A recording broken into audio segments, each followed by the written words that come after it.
Yes.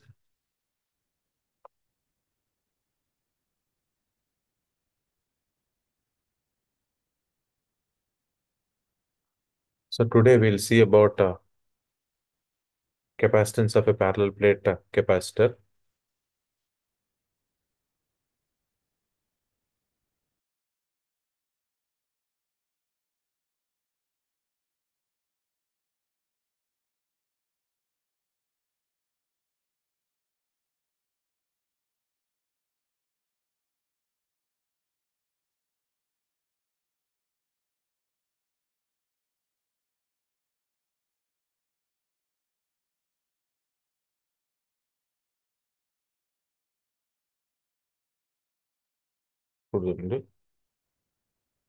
Hello.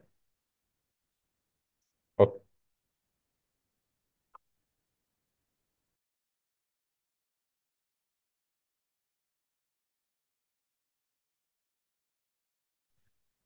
Now, is it audible, my voice? వినబడట్లేదా? Voice రావట్లేదు ఎందుకని? జాయిన్ అవ్వండి. Hello sir. ఇప్పుడు వినబడుతుందా? వినపడుతుంది సార్. ఓకే. క్లియరా? Clear sir, clear. Okay, right. So ఇప్పుడు స్టార్ట్ చేయొచ్చు కదా క్లాస్? చేయండి సార్, చేయండి. Okay. Okay, right. So now today's class we'll see capacitance of a parallel plate capacitor here.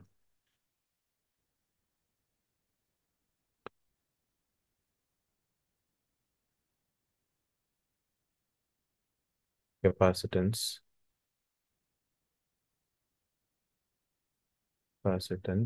of a parallel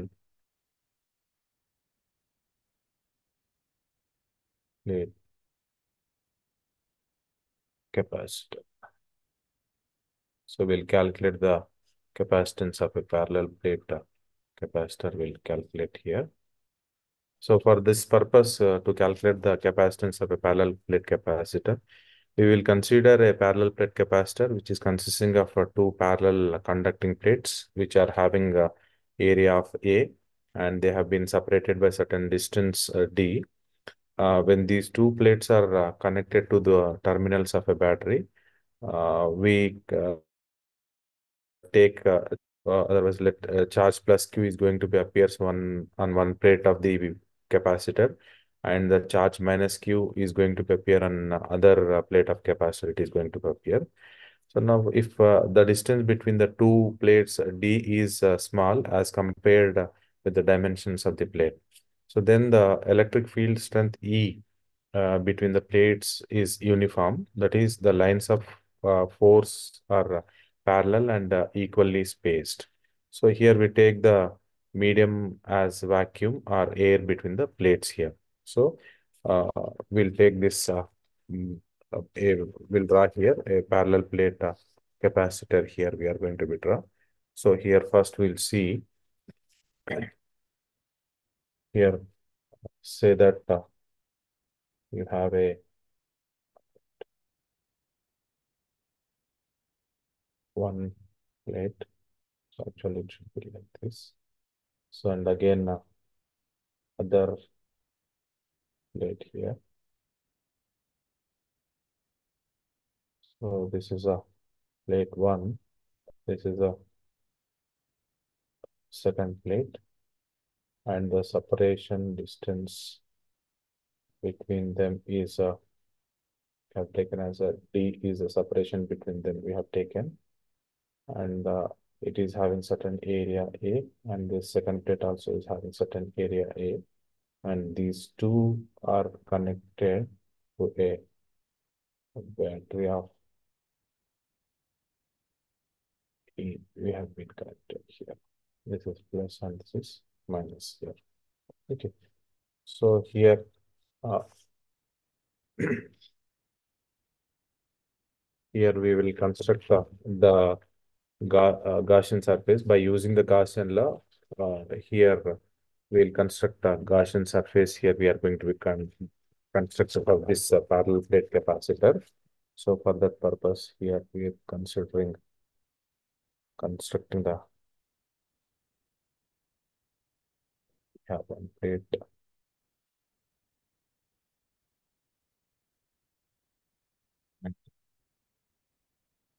But yeah, so this is having the charge on this plate is minus q, and this is having the charge of plus q. Yeah, this is the plus q is the charge. Plus q is the charge here. Now we will take the lengths of force equally distributed from positive to negative here. Here the lengths of force, and we'll construct the Gaussian surface PQRS.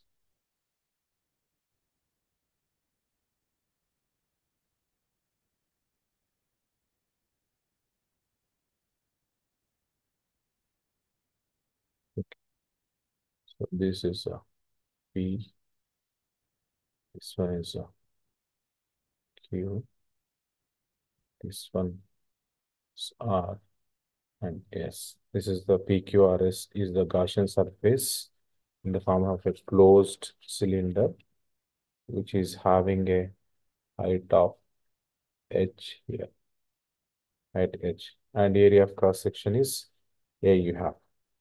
So now we will calculate the flux through the ends P, R, and as well as the Q and S. Okay, cylindrical surface. This is the P, R, and this is the QS. This is a cylindrical surface.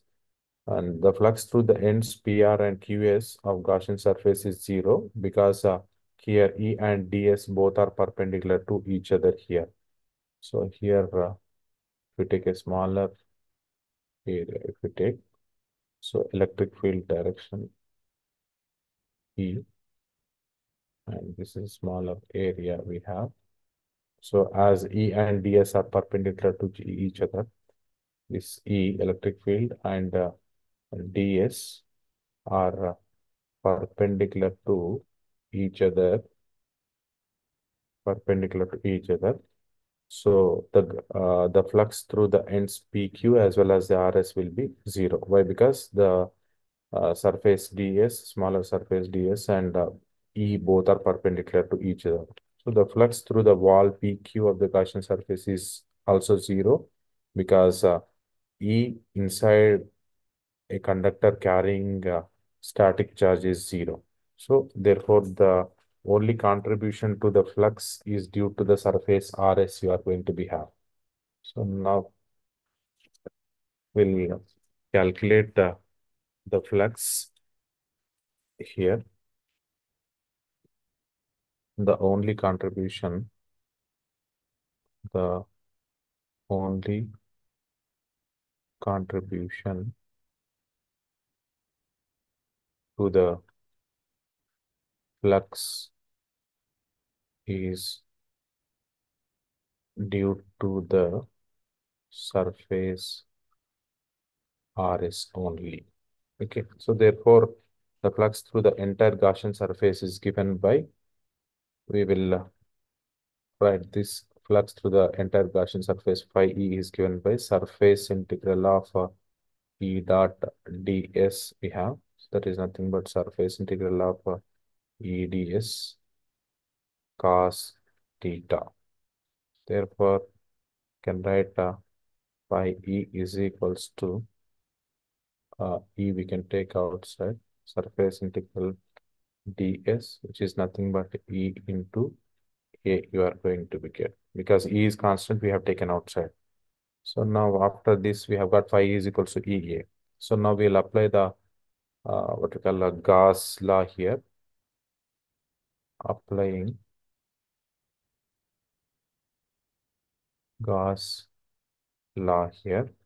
Applying Gauss law. So Gauss law, flux entire flux phi E, which is equals to E dot E into A. which will be equals to 1 by epsilon naught times the total charge present, 1 by epsilon naught time into total charge present. Therefore, E is equals to, we can get it as what? Q by epsilon naught A we are going to get. E is equals to Q by epsilon naught A we have got. So next to this, we have got E is equals to uh, Q by epsilon naught A we have got. Now the potential difference V between the plates can be written as the potential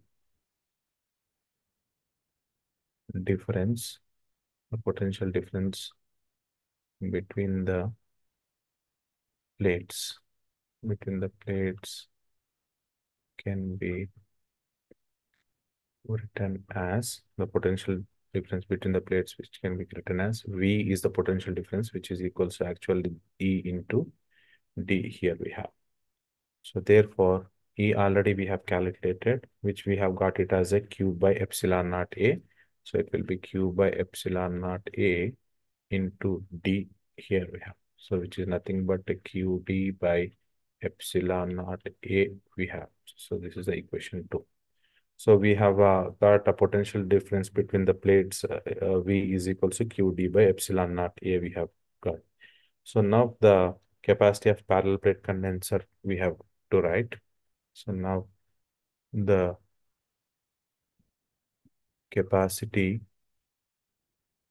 of a parallel plate can be written as capacity of parallel plate condenser here. The condenser is, we can write it as C is equals to, we have formula C is equals to Q by V here. So here Q we'll write as this by V, we have got it as a Q into D by epsilon naught A, QD by epsilon naught A. So therefore, so here we'll get it as Q by 1 into epsilon naught A by Q into D. So this Q get cancelled. So the capacity of a parallel plate capacitor, we have got it as a epsilon naught A by D here. So this is the capacity of a parallel plate capacitor. C is equals to epsilon naught A by D here. So here, if you observe this equation, that is the capacity of a parallel plate capacitor, epsilon naught A by D here, if you observe, we can get some points from this one. So the capacity of a parallel plate capacitor is directly proportional to the area of the plate. Okay. So the first point which we can get from this one is the capacity of a parallel plate capacitor, which is written as a C. So this C value is directly proportional to A here. So if you increase the area of the uh, capacitor, parallel plate capacitor, automatically the capacitance is also going to be increases here.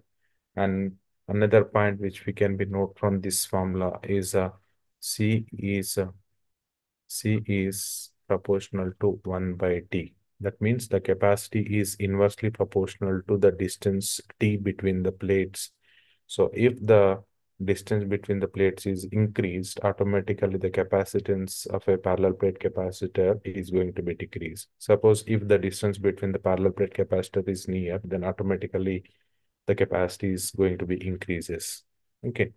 And one more point we can get here from this uh, formula. So the capacity is independent of nature of the metal and as well as the thickness of the plate. So this is also very important.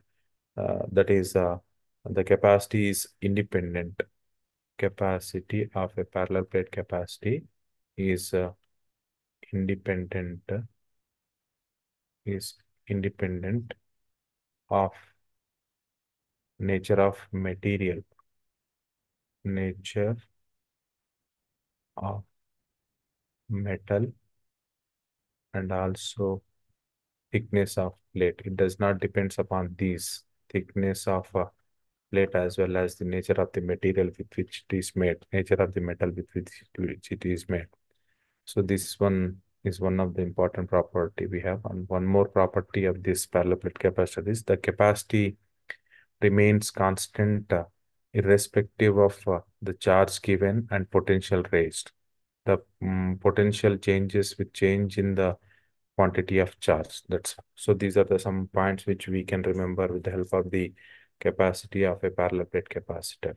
So what we have did is, in order to calculate the capacitance of a parallel plate capacitor, so we have taken two plates of area A we have been taken, and the distance between them we have got it as a D, and these are connected to a battery we have been connected. So now we have we have to construct Gaussian surface in order to calculate the capacitance of parallel plate capacitor. So this is the one of the cap which is acquiring positive charges, that is a plus Q charge. Another plate which is acquiring negative charges on that one. So the distance between them is actually D. So the electric lines of force will be from positive to negative. So this is what electric lines of force will be there. So we have constructed a Gaussian surface here. PQRS, a closed Gaussian surface we have been constructed here. After that, the total flux you are going to be get is only due to the surface RS only. We are going to be get this surface only you are going to get. So that flux we have got it as a phi is equals to surface integral of eta ds. So which is equals to EDS cos theta. So phi is equals to we get it as a E ds. We are going to get EA. So this is what phi E is equals to EA we have. So from the Gauss law, we can write this E is equals to 1 by epsilon naught times the charge. So therefore, we have got E is equals to Q by epsilon naught A. Then after, potential difference between the plates we have to calculate. That is given by V is equals to ED. So E already we have calculated, we have substituted, and we have got V is equals to Q by epsilon naught A. Then the capacity of a parallel plate capacitor is calculated here, which the formula C is equals to Q by V. So here we have substituted, we have got the capacitance of a parallel plate capacitor as C is equal to epsilon naught A by D. So from this formula, we can note that the C is proportional to A. That is, capacitance of parallel plate capacitor is directly proportional to the area of the capacitor, and it is inversely proportional to the distance between them. So if the separation distance between them is less, automatically capacity of the parallel plate capacitor is more. Okay. And it does not depends upon the nature of the metal with which it is made, and as well as the thickness of the plate. Okay. So this is what about the capacitor of a parallel plate capacitor. Suppose here, if you introduce a dielectric slab between the parallel plate capacitor. Okay. So here, if you take a dielectric slab, this dielectric slab, if you introduced between the parallel plate capacitor, then what will happens to the capacitance here we'll see here. Okay. So parallel plate capacitor with dielectric slab here. Parallel plate capacitor, parallel plate capacitor with dielectric slab, with the dielectric slab here. So here, as we have seen the parallel plate capacitor, so this is one which is having positive charges, another plate which is acquiring negative charges. So here it is having negative charges on this. Okay. So here it is a capacitor parallelly. Here we have, it has to be filled with a dielectric material in between them. Okay. So dielectric material between them. So here A is one plate, B is another plates. Okay. A and B are the plates of a capacitor with the area A, and separation distance between them is D here. So here the separation distance between these two is D we have. Okay, the upper plate A is given by the plus charge Q, and lower plate B is given by the charge minus Q. So now we will take a dielectric slab of thickness T and dielectric constant K, which is introduced between the plates. Okay, so here in between the plates, here in between the plates. Okay, so this is the thickness of this dielectric slab T, and which is having a dielectric constant of K. Here it is there. Okay, we have been introduced in between the plates of A and B, which is having thickness T and dielectric constant K. In between the plates we have introduced. Now, in order to consider the electric field E naught and E, here we will take a electric field which is in this direction, E naught. E naught is the electric field in air. Here, E naught is electric field, in air. Here we'll take here, and E is the electric field in the what we call dielectric slab E. Okay, so here E is electric field in a dielectric slab here. Okay, respectively. So now we consider the Gaussian surface. We construct a Gaussian surface PQRS in the above plate. Here we will construct a Gaussian surface. We'll draw with the different color. Right. So here we'll construct the Gaussian surface.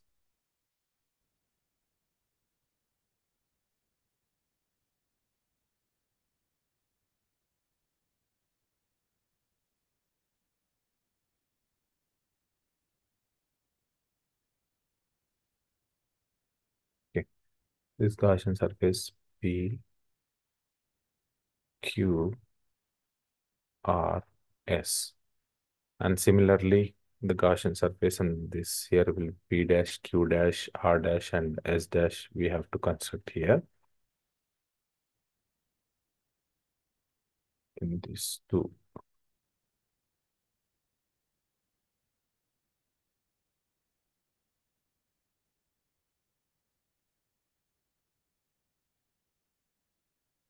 So P dash, Q dash, R dash, S dash. So P dash, Q dash, R dash are the Gaussian surface we have. Okay. So therefore, here we'll write the equations for this one. So the surface integral of E naught dot ds, which will be equals to Q by epsilon naught here, or it will be equals to E naught into A, which is equals to Q by epsilon naught. So from this we can get E naught is equals to Q by epsilon naught A we are going to get. So this is equation 1. And similarly, from the Gaussian surface P dash, Q dash, R dash, and S dash. From the Gaussian surface P dash, Q dash, R dash, S dash, we have surface integral of K into E dot ds here. So here in the previous one, Gaussian surface, which is in the air. So we have got surface integral of E naught dot ds we have got. Here, in the case of the Gaussian surface, P dash, Q dash, R dash, S dash, we will get it as a surface integral of K into E dot ds, where K is nothing but the dielectric constant K we have. So which will be equals to Q by epsilon naught.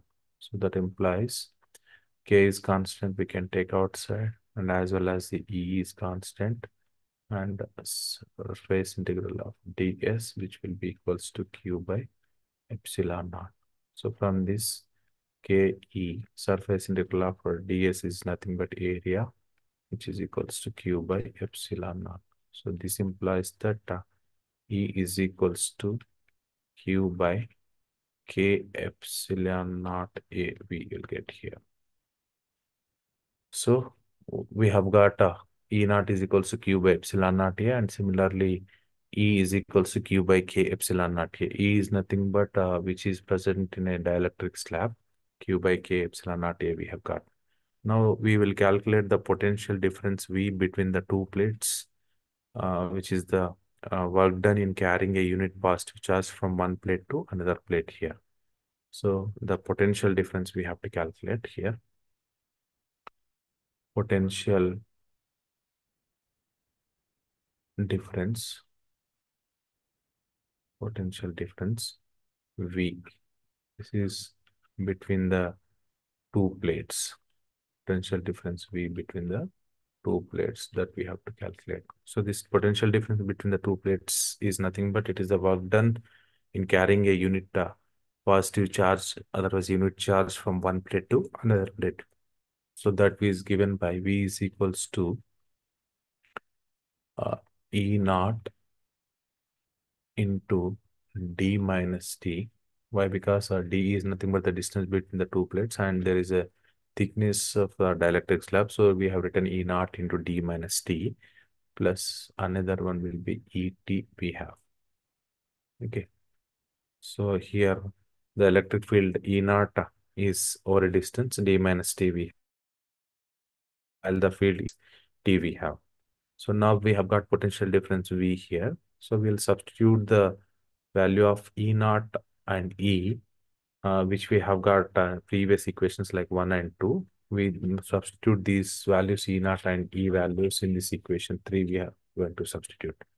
So E naught value, we have got it as a Q by epsilon naught A, and E value, we have got it as a Q by K epsilon naught A we have got. So these two we are going to substitute in this equation 3. So therefore, if you write here, V is equals to E naught value is Q by epsilon naught A we have into D minus T, plus E value is Q by K epsilon naught A into T here we have. Therefore, in this 2, if you take Q by epsilon naught A outside, so it will be initial, it is D minus T, plus it will be T by K here. K is nothing but dielectric constant. So which we can write it as Q by epsilon naught A into D minus T into 1 minus 1 by K we can write here. D minus T, if we take outside, it will be 1 minus 1 by K here. So the capacitance of the capacitor. So we have calculated the potential difference. We have calculated between the two plates. Now we have to calculate the capacitance of a parallel plate capacitor when we introduced a dielectric slab in between the plates. So actually the capacitance of the capacitor is given by the formula C is equals to Q by V. So therefore, C is equals to Q value as it is. Here we will substitute. V we have got it as a Q by epsilon naught A into D minus T into 1 minus 1 by K. So here, this one we can get it as epsilon naught A by D minus T into 1 minus 1 by K we can get here. That means we have got C is equals to epsilon naught A. K we can write if we take in the denominator as it will become KD minus T into K minus 1. So here, this is the capacitance of a parallel plate capacitor when we have been introduced a dielectric slab of thickness T here. So this is the formula for capacitance of a parallel plate capacitor when we have introduced a dielectric slab between them. So when suppose if the dielectric slab is completely filled means the distance between the two plates will become so T is equals to T. So the condition here it is, I'll show here, condition here it is, if the dielectric slab is completely filled between the dielectric slab is completely filled. If the dielectric slab is completely filled, then what will happen means the thickness will be equals to the distance between the plates. T is equals to D, it will becomes. So then the capacitance from this we'll get capacitance C is equals to epsilon naught A K by K T. In place of D, we are writing T minus T into K minus 1. So this is what you are going to get. If you solve this, we'll get C is equals to epsilon naught A K by T it becomes.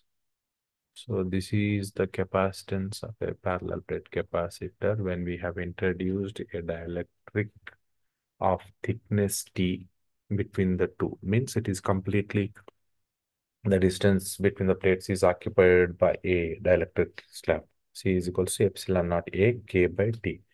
So this is what we have the dielectric capacitance of a capacitor when introduced. Its purpose what we have taken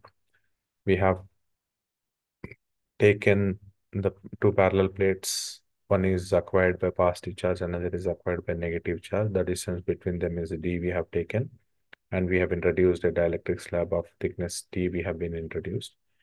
And here we have taken E naught is the electric field in air and E is electric field in a dielectric slab we have. So from the Gauss law, we have written these values E naught ds is equals to q by epsilon naught, and another one is E naught A is equals to q by E is equals to, we will get this q by k epsilon naught A will get, and another one is E naught is equals to, we have got the q by epsilon naught A. So then we have to calculate the potential difference between the two plates. We have to calculate that. We have got it as a V is equals to this one, E naught into D minus T plus ET. So here we have substituted E naught value and as well as E value. So finally we have got V is equal to this one, Q by epsilon naught A into D minus T into 1 minus 1 by K we have got. Then the capacitance of a parallel plate capacitor is given by the formula C is equals to Q by V. So here C is equals to Q by V. In place of V, we have substituting this value. So that is Q by epsilon naught A into D minus T into 1 minus K. So we have got a capacitance of a parallel plate capacitor when we introduced a dielectric slab of thickness T, which is equals to C is equals to epsilon naught A by D minus T into 1 minus 1 by K. So if you solve this, we have got C is equals to epsilon naught A K by KD minus T into K minus 1.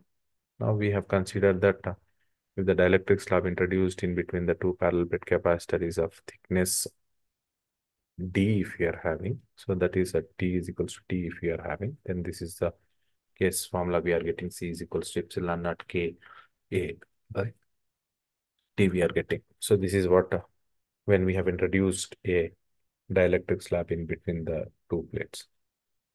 Now here next we'll calculate the energy stored in a charged capacitor. Okay, energy stored in a charged capacitor we'll calculate here.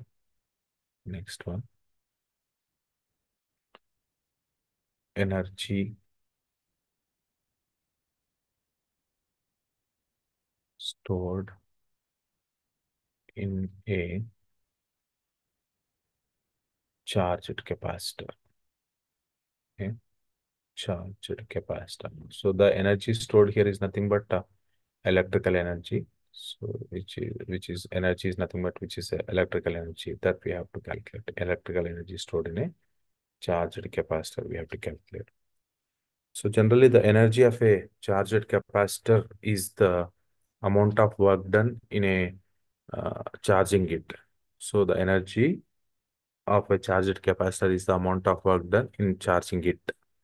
So a charged capacitor stores an electric potential energy in it.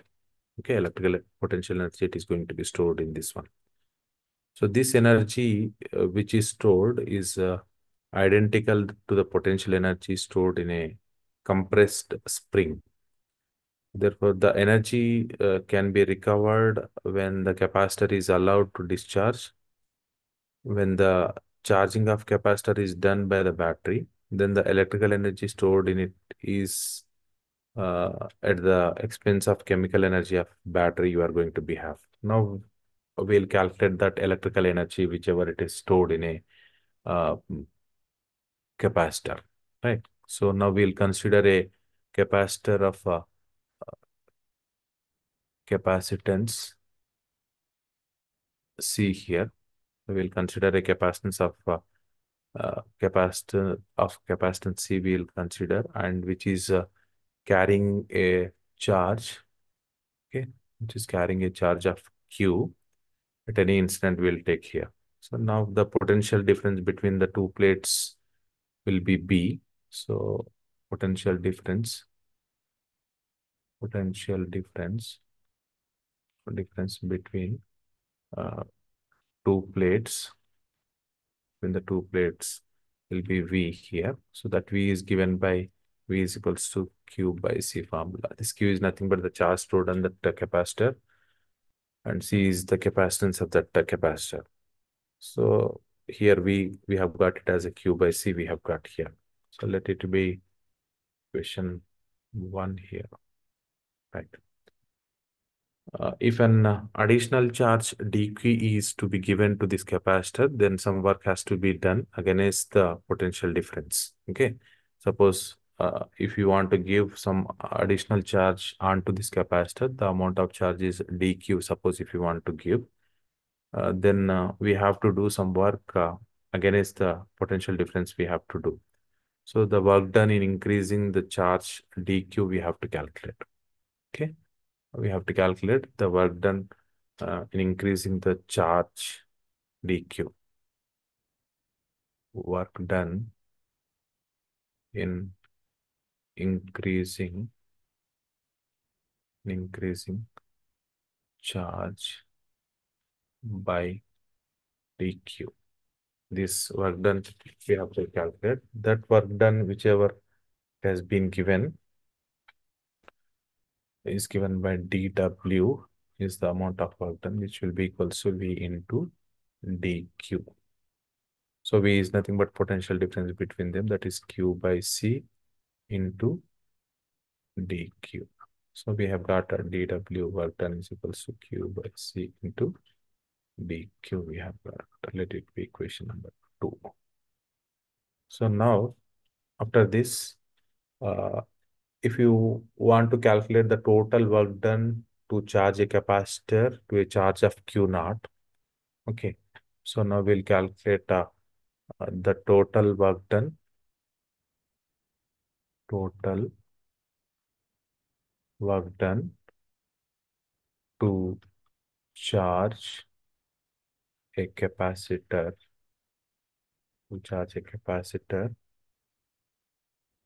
to a charge q naught. So that is given by w, which is nothing but integration of dw you have.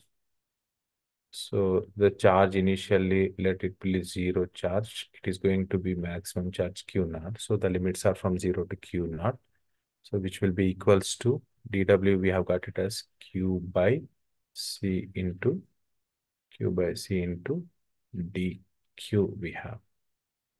So now if you do the integration, you are going to get it as a, and substitute the limits, you are going to get it as a q naught square by 2c. So therefore, the total work done to charge a capacitor to charge q naught is given by q naught square by 2c. Here what we did is we did the integration and we have substituted the limits. So that w is equals to q naught square by 2c we have got here.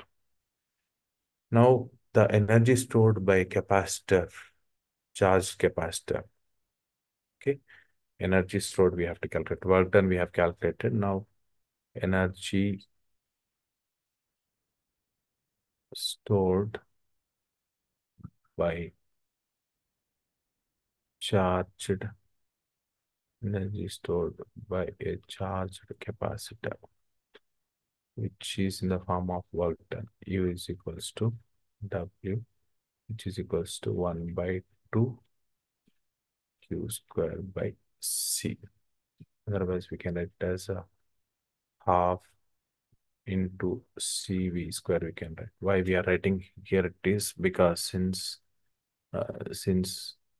Q value is what we have CV. So here in this if you substitute half into this will be C square V square by C we have. So C get cancelled. So from this we'll get it as a half CV square. So therefore U is equals to what we have got. The amount of energy stored is equals to half CV square. V is nothing but the potential difference between that we have. U is equals to half CV square we have. So this is what energy stored in a charged capacitor. So for a parallel plate capacitor of area A and separation distance between them D, then the capacitance is given by C is equals to epsilon naught A by D. So that also we see here. So for a parallel plate capacitor, if you consider for this parallel plate capacitor, which is having a area, say that A is area, and separation distance is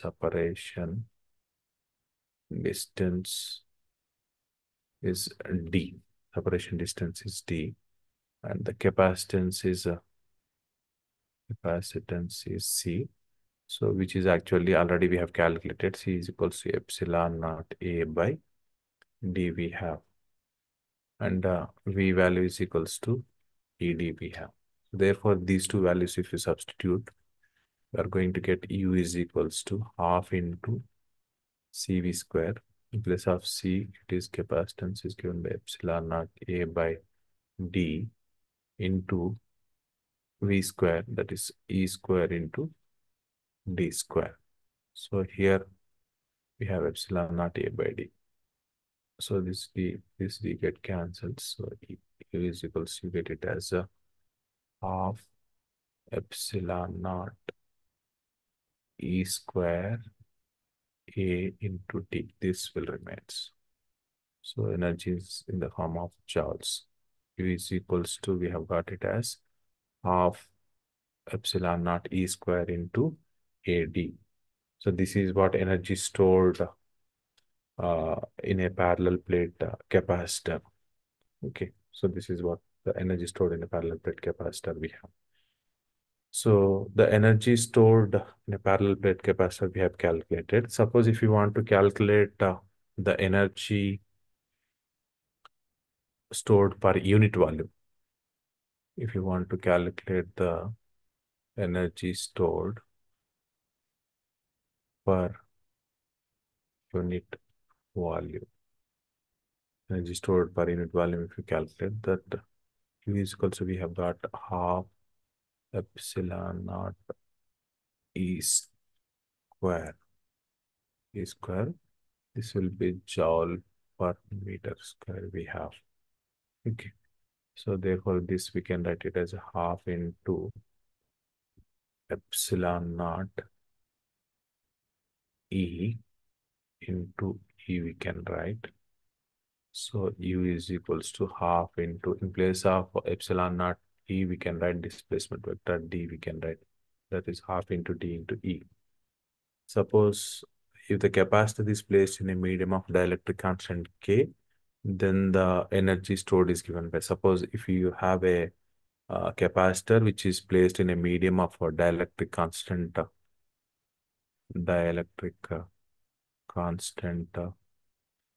K. This is the dielectric constant K, of medium, if you introduced between the plates of a capacitor, then the energy stored also we can calculate. Then energy, energy stored per unit volume, which is given by U is equals to half K epsilon naught E square, which is equals to half epsilon E square. It is going to be. So therefore, U is equals to epsilon E square by 2. So this is the energy stored in a parallel plate capacitor if you introduce a medium of dielectric constant K. If you introduce, that is what we have. So epsilon here, it is nothing but permittivity of the medium. So from this energy stored of a parallel plate capacitor, sorry, energy stored of a capacitor we have calculated, and also for a medium, if you have introduced between the plates of a capacitor, also we have calculated this energy we have calculated. So from this we can get some points, some important points we can get. So that is the energy of a charged condenser is stored in the medium present between the plates, that you have to remember. So the energy is stored, the energy is stored in the medium, in medium, in medium present between the plates. So where the energy is storing means the energy of a charged condenser is stored in the medium present between the plates. Between the plates, it is stored. So, and moreover, the energy stored here in a parallel plate in a capacitor will be in the form of electric field. So, energy stored uh, is in the form of electric field. It will be in the form of electric field. You have the energy stored here will be in the form of electric field. And moreover, this energy stored in a condenser, it will be depends upon the capacity of condenser and charge given to it. So it will both depends upon the energy stored is depends upon the capacity. It will be depends upon the capacity, and also it depends upon the charge given to it one. So if the capacity is more, energy will be more. If the charge is more, automatically these two implies the energy will be high. You are going to be have energy will be high. And next one, from this energy stored is equals to given by the formula U is equals to CV squared by 2. So U is equals to CV squared by 2 you have, right? And the work done also we can get here. That is the work done in charging a capacitor is stored up in the form of electric potential energy. The energy stored is in the form of a electric potential energy you have here. That is the work done in charging a capacitor is stored in the form of electric potential energy. So this is what the energy stored in between the capacitor. So now similarly, we can calculate the force which is present between the plates of a condenser. So next one is a force. We can calculate the force between the plates of a capacitor.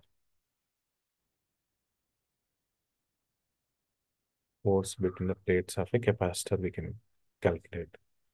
So for this one, we'll consider a simple parallel plate capacitor with the plate area A here. We'll consider a simple parallel plate capacitor with plate area A we'll consider. Let one plate be given a plus Q charge it is given, and another plate will be given a charge of minus Q. So we have considered a parallel plate capacitor with the plate area A and we have considered, otherwise we have given one plate with a charge plus q, another plate with a minus q charge we have given. So now the electric lines of force will be starting from one plate and ends with another one. So if the plates are assumed to be of infinite size and effects like curved lines at the ends are neglected, the electric field between the plates can be assumed to be uniform throughout. That is, the field which is present between the two plates is assumed to be uniform here. So the intensity of field between the plates will be equivalent to the field intensity of an infinite charged conducting plane. So we consider here two cases we are going to get when the charge remains the same. First one is when the charge remains same. The charge remains same here. So when the charge remains same, the force of attraction between the plates per unit area, force of attraction between the plates of area is equals to the outward electric force per unit area on the surface of the plate. So which is given by F actually. So this F is equals to sigma square by 2 epsilon naught you are going to be have. So force on the plate is sigma square A, sigma square A by 2 epsilon. So this is the force on one plate. Force on a plate. Force on a plate is sigma square A by 2 epsilon naught. So here this sigma by epsilon naught is nothing but E here. So therefore force is equals to half epsilon naught square E square A by epsilon naught, which we get it as half epsilon naught E square A newtons. So the force F is equals to, we have got half epsilon naught E square A. So this is what the force when the charge is remains same. And one more case we will get when the potential difference between the plates remains constant. Second case we'll get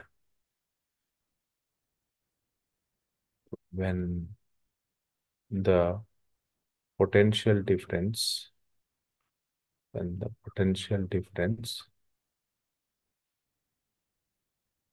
between the plates remains constant. It is constant. So in this case, potential is applied by connecting a battery of EMF V across the plates of a capacitor, which are separated by a distance D here. So therefore, E is equals to, we can get it as a V by D. Now the force is given by F is equals to half epsilon naught E square A, so which we can write as a half epsilon naught. In place of E, we write V by D whole square A here. Therefore, F is equals to half epsilon naught A V square by D square. So we have got F is equals to, F force is equals to half into epsilon naught A into V square by D square. So this is the relation is used in the attracted disk electrometer we can use. Okay. So this is what the force which we have calculated here. So the force between the two plates, between the plates of a capacitor, we have considered a simple parallel plate capacitor of area we have been considered, and the charges which are acquiring on plate is plus q. This is a charge which we have been acquired, and minus q is another charge. So we'll get uh, two conditions: when the charge remains the same, another one is when the potential difference between the plates remains constant. So for charge remains same, we'll get the F is equals to half into epsilon naught E square A. And when the potential difference between the plates remains constant, we'll get F is equals to half into epsilon naught A V square by E square. So this is what force between the plates of a condenser. Okay. So up to here, we'll stop today, and in the next class, we'll see more.